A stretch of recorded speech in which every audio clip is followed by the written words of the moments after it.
So I'm Dan Margoliash. This is day 4, and we're going to do something fairly remarkable and perhaps somewhat challenging for all of you, which is we're going to try to develop enough knowledge. I'm going to try to develop in the next couple of lectures enough knowledge in you about the problem that we're trying to solve so that you can better appreciate the mastery that Henry brings to the problem as he goes about solving it, which he'll describe in the subsequent couple of lectures, and then we'll have some other comments in the final lecture. So my presentations are going to be split into 2 parts.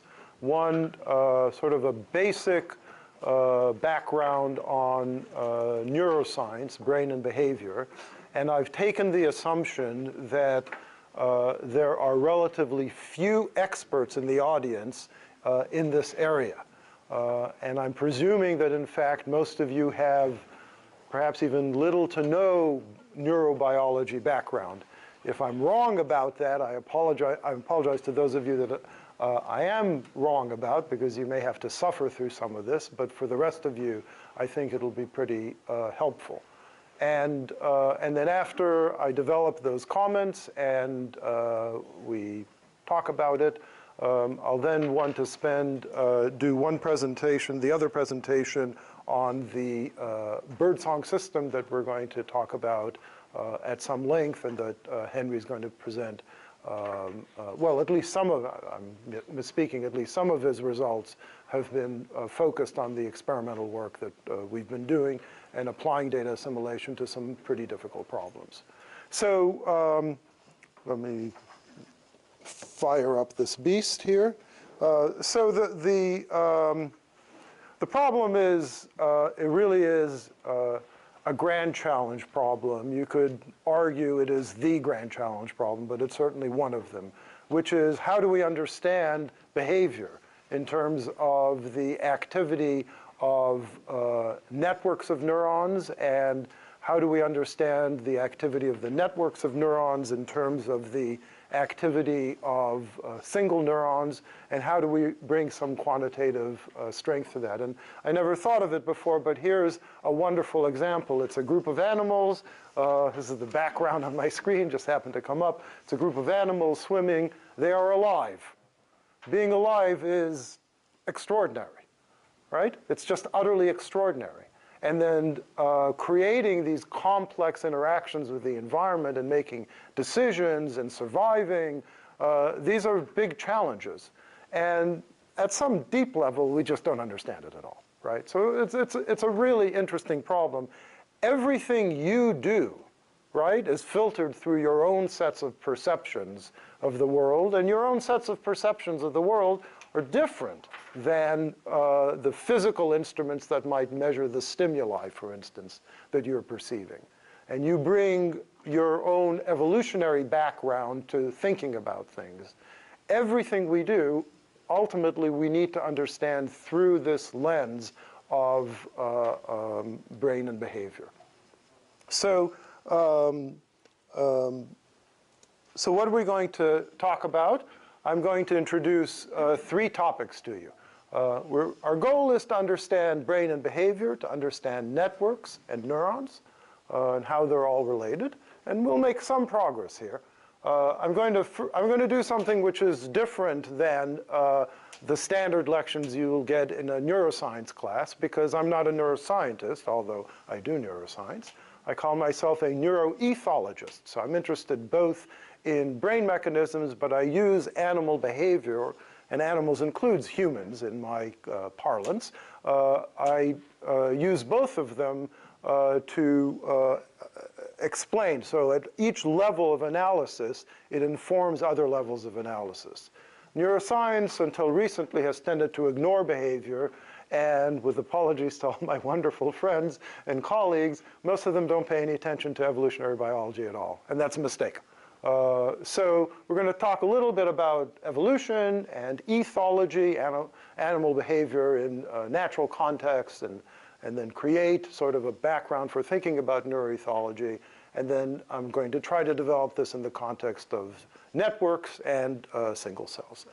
And yes, I wanted to say, and this is perfect to remind me, throughout, I don't want to wait till the end to answer your questions. If I'm feeling it's taking too long, I'll tell you, we'll keep moving along for a while. But please ask questions whenever they come up. I'm sure I'll forget to define things, and then you have to help me remember. Ethology. Ethology, so as I was saying, it's the study of animals in their natural context, as opposed to bringing an animal into the lab and having it do like operant training so that it responds to a bell or something like that, which is perfectly valid, but is a different perspective. Okay? Okay, so let's start with dispelling a few concepts that we all carry along. So here's a perfectly good analysis that was done by these individuals looking at the sizes, the weights, and the number of neurons in different mammalian species, ending up, of course, with the human brain, with its massive so-called neocortex, the part that unfolds all around the top of around the brain, and they were saying something else, but people typically look at this and think about a linear scale of evolution, right? They're small and sort of dumb. I mean, they're mammals, so they're not too dumb, but they're still dumb. And then they get smarter as we move along, and here we are majestically with our biggest brain, our massive neocortex, not really the greatest number of neurons, but a lot of neurons for our size, and so on and so forth. Okay? So, and then all the other animals, yeah, who cares? Okay? So let me show you a interesting little video. I didn't want to do that right away.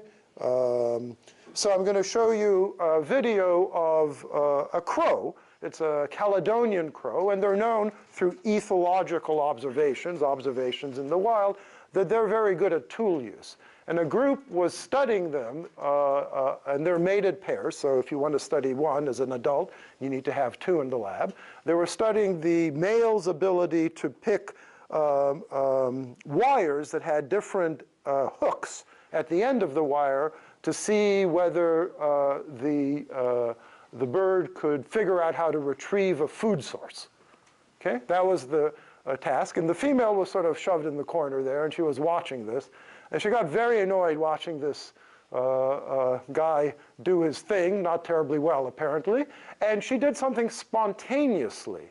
Spontaneously, she had watched, and then she did something herself spontaneously when she was given the chance, and you get to see what she did. Okay? So there she is. She's got a wire. She's trying to use the hook at the end of the wire to get the food source, which she needs to hook like that. You'll see in a moment what it is. She's trying, she's trying, she's trying, she's trying. It's not very successful. Okay? She's persistent, but then she decides to do it. She comes out, okay? She pushes the wire into a crevice there, okay? Comes around like that, okay? Creates a hook. Goes back and retrieves the food source, okay? Now, that is an extraordinary behavior from an animal, right? And in fact, what we now know is that in many species of birds, but in general, animals have cognitive abilities and perceptions, if you will, or interactions with the world, which are far more complex and far more challenging than we normally give them credit for. And this animal has no neocortex whatsoever. And its brain, although reasonably large, it's a crow-sized animal, right, would sit relatively low on the scale of the graphic we saw a moment ago. So you have to dispel the notions that you have about brain size and behavior and complexity of animals and their behavior. Yeah. In this experiment, you mentioned that they were looking at just the males. Is there a reason? Or no, they weren't just looking. They were looking at that male. There's no particular reason. Both males and females in the field, they do all sorts of complex shaping of tools to help them in their foraging, just like some of the more advanced non-human primates do. Okay, so how can we understand this from a neuroethological perspective? Well, in fact, there's really been a massive change in our thinking as we learned about the structure of the avian forebrain, the bird forebrain, and we find that mammalian forebrain is sort of like bird and reptile forebrain and vertebrate, the vertebrate body plan. It follows the vertebrate body plan. But this neocortex is something that's unique to the mammalian lineage. But there are lots of lineages in animals that have unique adaptations, unique changes in their structure. And this is one of them, but it doesn't appear to be the answer for, we talk about the neocortex being the site of cognition in humans, and indeed it is. But that doesn't explain what neocortex does, because there are plenty of other animals that have cognition at high levels, and there are plenty of mammals that don't show it so well, and they also have a neocortex. And in fact, what we can see is using tricks from molecular biology, we can use markers, molecular markers, that light up either layer 5 in the layers of the neocortex. So they'll light up the cell bodies in layer 5 only, or layer 4 only, and not shown on this graphic, layer 2, 3 only. And there's a standard canonical circuit, which is a concept that you should think of. A canonical circuit from the thalamus, a deeper structure in the brain, to layer 4 in this neocortex. The cells in layer 4 project to layer 2, 3. The cells in layer 2, 3 project to 5 and out. That's a standard circuit in neocortex. And it turns out that same circuit is duplicated with the same cell types using these molecular markers. You can show it in the bird forebrain, in the turtle forebrain, in the reptilian forebrain, and so on. So that circuit is conserved across all these different animals. So it's not, it itself is not special. Right? Question? Is there a way to actually sort of measure cognition quantitatively? Or? Let's put that aside for beers. Sure, there are many ways, but it'll get us a bit too much off track. There's many studies that we need to be a little more specific to answer the question, but the general answer is yes. The psychologists do this all the time. Okay, so let's then go back, and you all know that, evolution, we think of it as a tree, right?